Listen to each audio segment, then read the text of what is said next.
皆様こんにちは。今回は2023年7月15日に開催されましたテンスアニバーサリーツアーライブロキシ静岡のお給仕についてつぶやいてみたいと思います。お名手様先行から全ての段階でチケットを申し込んだのですが、静岡は当選できずで帰宅は叶わなかったのですが、今回も多数ツイートが上がってましたので、新宿に続いて羨ましいなという思いとともに瀬戸りなどを見てみたいと思います。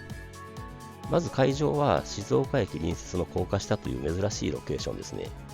高架下ということもあってか、柱が邪魔になるという前情報でしたが、ツイート見てるとやっぱり邪魔だったみたいですね。昔の海外のファンカーを見てると結構そういうのありますよね。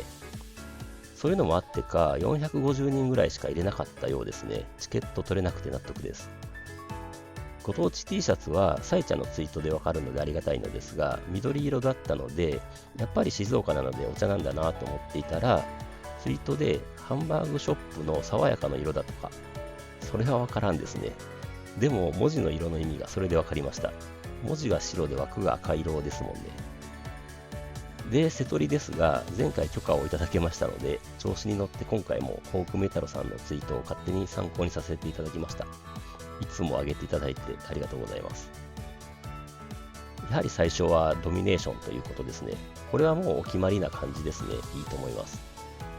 で、2曲目がグローリーで、新宿新潟と同じですが、3曲目がアローンなんですね。ダイスと入れ替えみたいな感じですか。それで4曲目がプレイということで、ここは前2会場と同じですね。このセクションは最初から盛り上げるとともにみんなの体力を奪うやつですね。それで1回目の MC。柱が邪魔で見えにくいということで、なんかあーちゃんが前に出てきてくれたとか言ったようですね。で、多分ここで小本さんのようこそバンドメイドのお給仕があって次のセクションですよね。最初がバランスとのことで、これまでの2会場と同じですね。でも次がリベラル。これまでのお給仕ではパズルだったところですね。リベラルって珍しいですよね。私は生で聞いたことがないのでちょっと羨ましいです。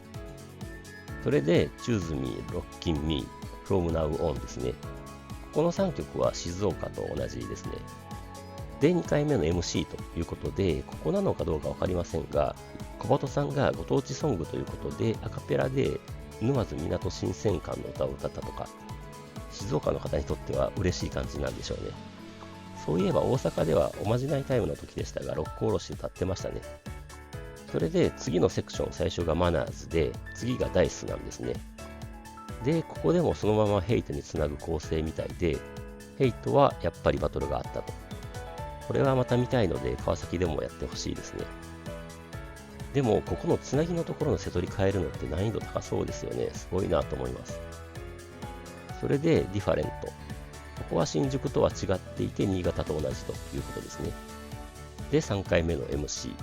ツイート見ると、これもここの MC かどうか分かりませんが、サイちゃんが今までで一番暑くて、あまりの暑さに冷房と化学反応を起こして霧がかかってるって言って笑ってたとか、確かに気温も高かったし、箱も小さいとのことで暑かったんだろうなと想像できます。で、サイちゃんが拭った汗のついた手で小本さん触って客席にかけてたらしいですね。いや、羨ましいです。それで次のセクションがアジュール始まり。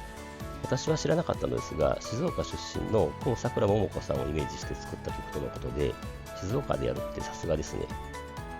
ニューヨークでザ・ドラゴンクライズやった感じでしょうかね。ちょっと違うか。で、その後がデイドリーミングで、次がミラージュ。ミラージュは今回の関東ラウンドでは初ですね。で、アネモネでメモラブル。ここのバラードセクションはいいですよね。体力も回復できるし、じっくり聴けて心が澄むような感じかと思います。で、最後の MC ですね。これもここなのかどうかわかりませんが、小本さんのおでこの話になったとか、昔テレビで浜ちゃんにいじられてたやつですよね。おでこの広さってこんなところまでサイちゃんと対比がしっかりしてるのってなんかいいですよね。で、おまじないタイムですね。今回も他メンバーはふざけて柱に隠れたりしてたとか、いいですね。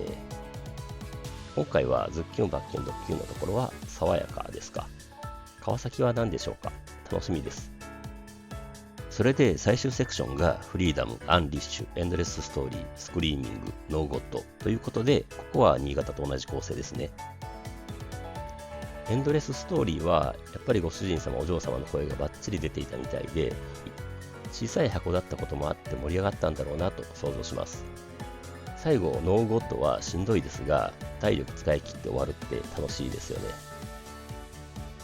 で、恒例のサイちゃんのツイートは、あっち買ったライブハウスって良きだよねって感じですね。熱くて楽しい様子が浮かんできますし、これからもライブハウスでお給仕をやってほしいので、ライブハウスでのお給仕はぜひ続けてほしいですね。それで当然といえば当然かもですが、おすすめトレンドにはバンドメイドが上がってますね。皆様のツイートのおかげでお給仕の楽しさを感じられてありがたいです。翌朝もツイート見てると信じられないツイート発見しましたね。なんでも車で帰りの時にサービスエリアであーちゃん、ミサさん、ミンチョと偶然会って晩目 T シャツ着てたから見つけてもらったというご主人様がいましたね。なんという羨ましい出来事なんでしょうか。こんなの聞くと常々晩目 T シャツ着てなければと思ってしまいますね。はい。ということで、10thアニバーサリーツアーライブロキシー静岡のお給仕のツイートを見ての感想とつぶやきでした。いつもながら楽しそうで、やっぱりお給仕はいいなと思いました。次の川崎クラブチッタには私も帰宅できますので、また思いっきり楽しんでいきたいと思います。今回は以上です。それではまた次回。